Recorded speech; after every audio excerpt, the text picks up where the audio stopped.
¿Por qué la gente se enferma? Cuando salí de la carrera, fue la primera pregunta que yo me hice como médico, porque me ha tocado vivir durante todo el proceso de escuela, hospitalizaciones, internados, servicio social, y yo veía que cada vez había más enfermos. Y era la primera pregunta que me hice. Bueno, si fisiológicamente el cuerpo humano tiene la capacidad de repararse, ¿por qué la gente se enferma? Algo que me tocó ver y experimentar muy frecuentemente es que una vez que una persona llegaba al consultorio, en el caso en el que llegaba a mi consultorio, cualquier consultorio, cualquier médico, y nos tocaba darle un diagnóstico, que ese diagnóstico era muy fatal o era un diagnóstico severo, lo primero que sucedía era que las personas lo negaban, pero no te lo decían. Simplemente se quedaban callados, decían, sí doctor, está bueno, y luego se iban con otro médico, y luego se iban con otro médico, y luego se iban con otro médico, se iban a hacer diagnósticos a cualquier parte del mundo. ¿Para qué? Para intentar que su médico tuviera un error en el diagnóstico.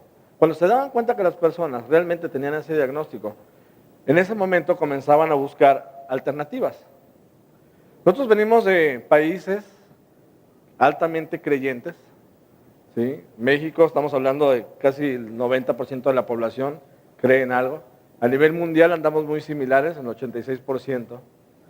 Por consecuencia, estamos buscando de alguna manera curaciones espontáneas,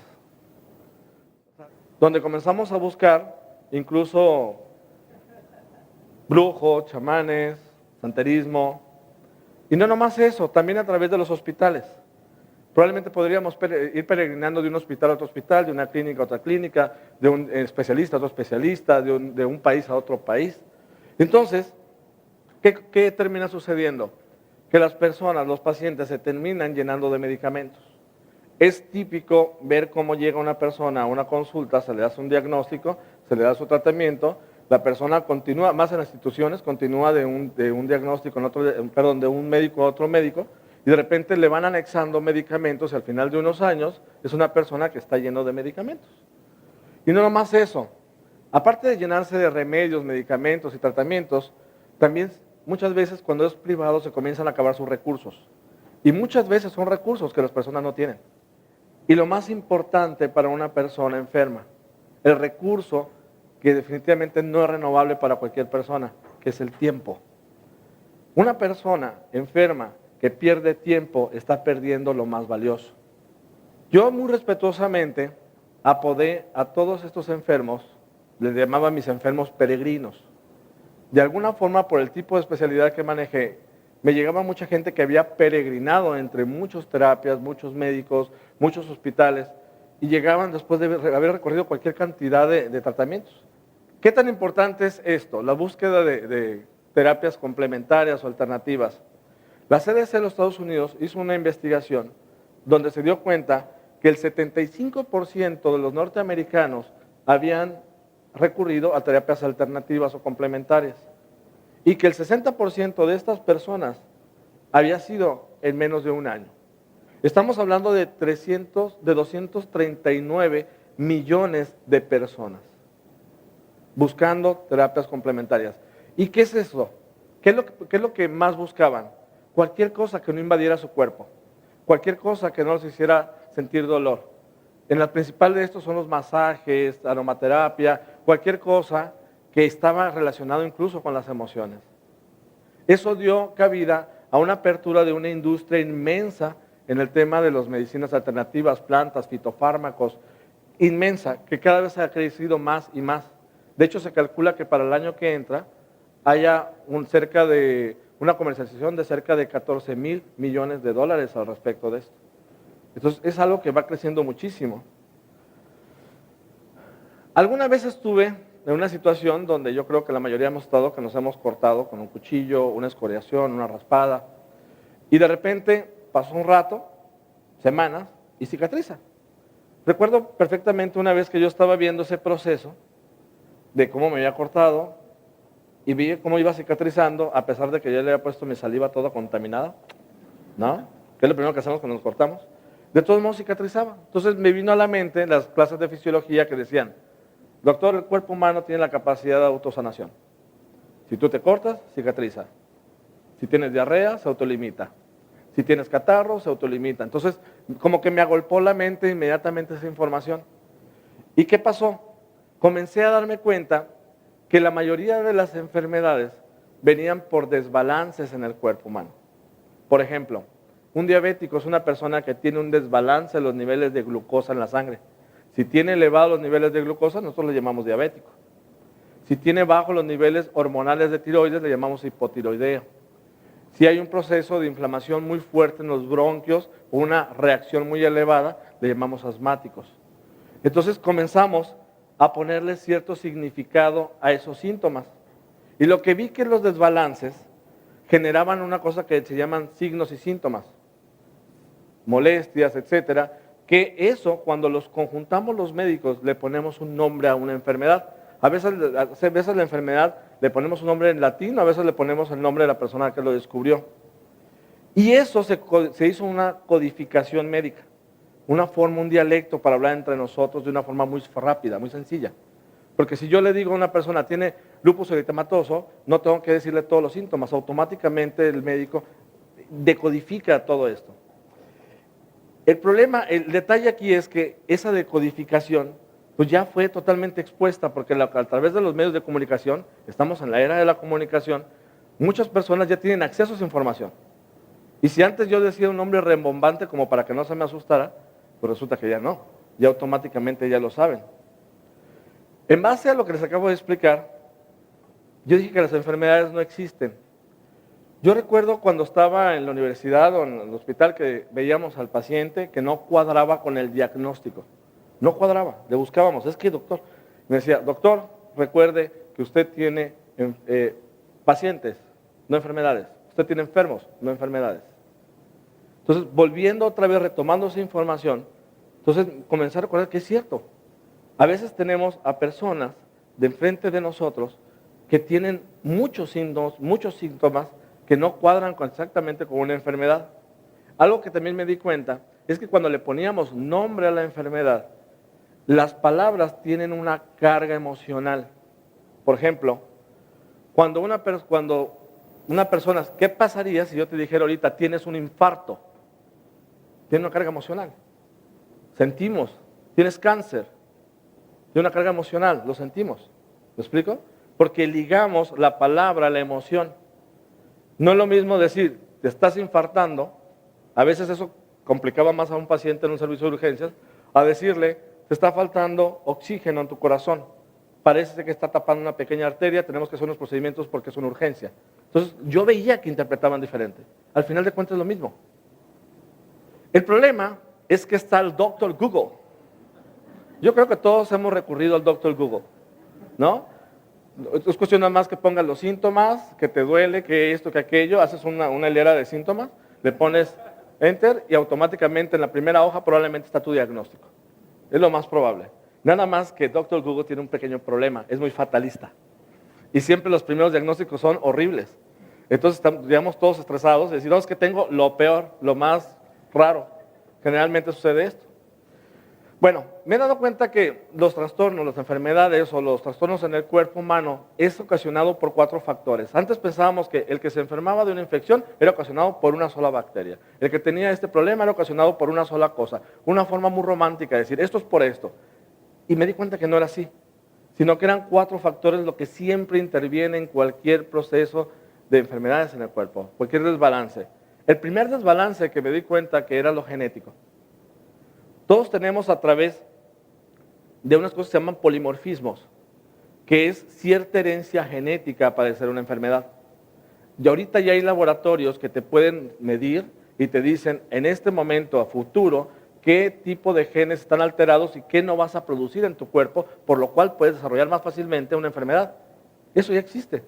De hecho, los alimentos, a través de la nutrigenómica se ha visto que hay alimentos que pueden activar el código genético, lo pueden apagar, generando mayor obesidad, por ejemplo.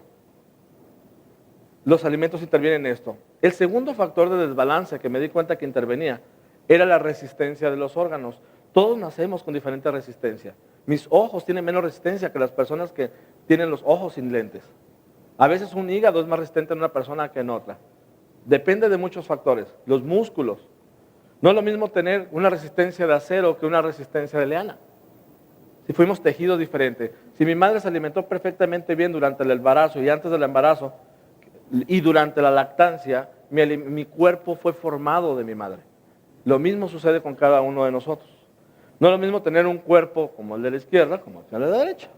Entonces la forma de hacerlo, realmente se puede hacer, sí. Si tú lo estimulas, haces ejercicio y lo nutres, va a tomar fuerza. Si eso sucede con los músculos, por supuesto que puede suceder perfectamente bien también con cualquier órgano. De hecho, las antiguas culturas ya sabían eso. A través del yoga se sabe perfectamente que hay poses que estimulan un órgano interno, un riñón, un hígado, una vejiga, etcétera, para poder tener ese estímulo que necesitan los órganos internos. No más que eso es un desconocimiento que tenemos la mayoría de los médicos en Occidente. El otro factor que es bien importante son los tóxicos. Hay varios tipos de tóxicos provenientes de bacterias, virus, hongos, parásitos, químicos que están en el medio ambiente, que no existían, que están dentro de nosotros ahorita, y eso causa bloqueos para que el cuerpo tenga el mecanismo natural de autorreparación. Entonces, yo conozco varios tipos de venenos tóxicos. Un tipo de veneno es el veneno que te mata rápido, que para eso estamos entrenados los médicos en urgencia. Cuando llegan con un envenenamiento, rápido sabemos cómo sacarlo. Pero está el otro envenenamiento, el otro que mata lento, que nosotros le llamamos contaminación. Es un pequeño envenenamiento, gotita, gotita, gotita, por tiempos prolongados, que termina generando bloqueos en los sistemas, que termina generando enfermedades crónico-degenerativas junto con todo lo que les acabo de platicar. Por ejemplo, el mercurio, que ya sabe que está contaminadísimo en muchos mares, etcétera, pescados, y estamos teniendo pequeños depósitos de mercurio, está relacionado con enfermedades, desde demencias, problemas neurológicos, inmunológicos. Y por último, las enfermedades mentales, las emociones. Las emociones es el gran olvidado de la medicina. No hay ninguna persona que se siente en un consultorio enfermo que no tenga una emoción que lo esté motivando. De hecho, hay un libro donde los médicos vamos y revisamos las enfermedades, los trastornos de tipo psiquiátrico, y yo he contado como cerca de 307 trastornos, una cosa por el estilo. Yo soy un poco más pragmático. Yo lo que veo es, o me siento bien o me siento mal. O me siento feliz o me siento triste. O me siento en amor o me siento con miedo. Son las dos formas que yo lo veo.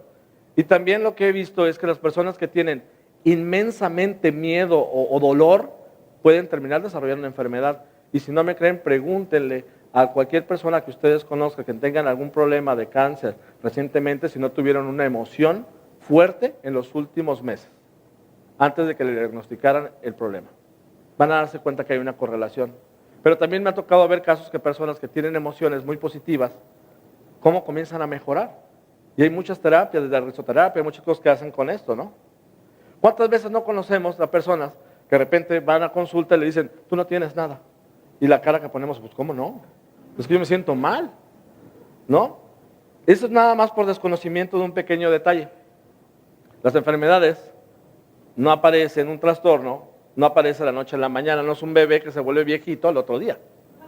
¿Sí? Hay una serie de procesos, hay cambios que se van dando, desde inflamación, inflamación crónica, lo que viene siendo destrucción celular, muerte celular, etcétera, va evolucionando. Y esa evolución se va dando gradualmente. La última fase de una enfermedad, cuando hay una destrucción de las células, químicamente se altera el cuerpo. Para eso tenemos muchos estudios actualmente de tomografías, radiografías, etcétera.